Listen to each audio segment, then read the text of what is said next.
En 1975, qui définit le statut des Français qui sont mis, de par leur expertise, au service des forces armées béninoises.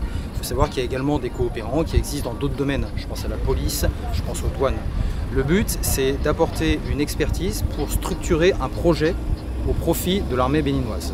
Notre statut est simple, nous dépendons du ministère des Affaires étrangères français, nous sommes détachés de l'armée, tout comme l'ensemble des personnels qui appartiennent au ministère des Affaires étrangères français, nous devons être acceptés, accrédités par l'autorité béninoise. Donc il y a un échange de notes verbales qui spécifie qui nous sommes, pourquoi nous venons, pour quelle durée, et nous sommes approuvés par l'autorité béninoise, tout comme les ambassadeurs en réalité.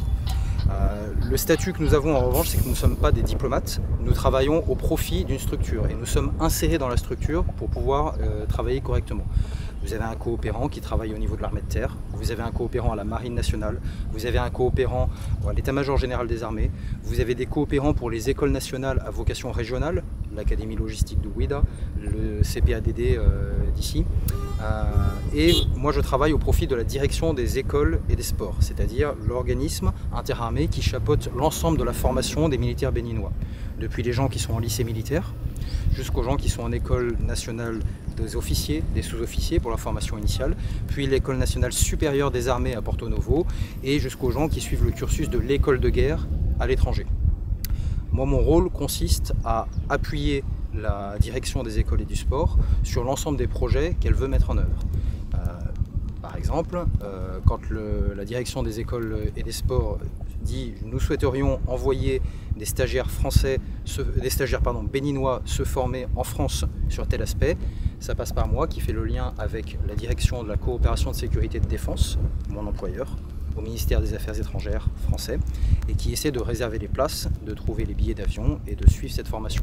Tout ça s'inscrit dans un dialogue, il y a un plan de coopération qui permet d'être validé sur 1 an, 2 ans, 3 ans, et qui permet d'avoir des expertises communes qui se montent. Ça, c'est mon domaine de spécialité, la formation.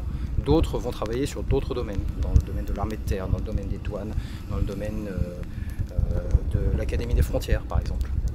Donc ça, en fait, c'est un partenariat gagnant-gagnant. La France, elle, y voit un intérêt, bien évidemment, puisqu'elle forme des Béninois et elle permet d'avoir des Béninois qui connaissent les contraintes françaises. Et donc, c'est notre intérêt de travailler dans ce domaine-là. Et nous, le Bénin, il voit son intérêt, puisque lui, il peut envoyer des gens se faire former, ou parfois recevoir des formateurs de France pour une formation spécifique. Ça se fait énormément aussi. Je vais vous prendre un exemple qui est très facile à comprendre. Le coopérant, c'est pas moi, mais le coopérant qui travaille pour les douanes. Lui, il aide les douanes maliennes à se structurer, notamment pour lutter contre le trafic de stupéfiants, ce qui aide le Mali à lutter contre ce problème-là, et ce qui aide aussi la France, parce que tous les stupéfiants qui arrivent du golfe de Guinée que vous interceptez à Cotonou, ce sont des stupéfiants qu'on ne retrouve pas en France. C'est en ça que c'est un partenariat gagnant-gagnant.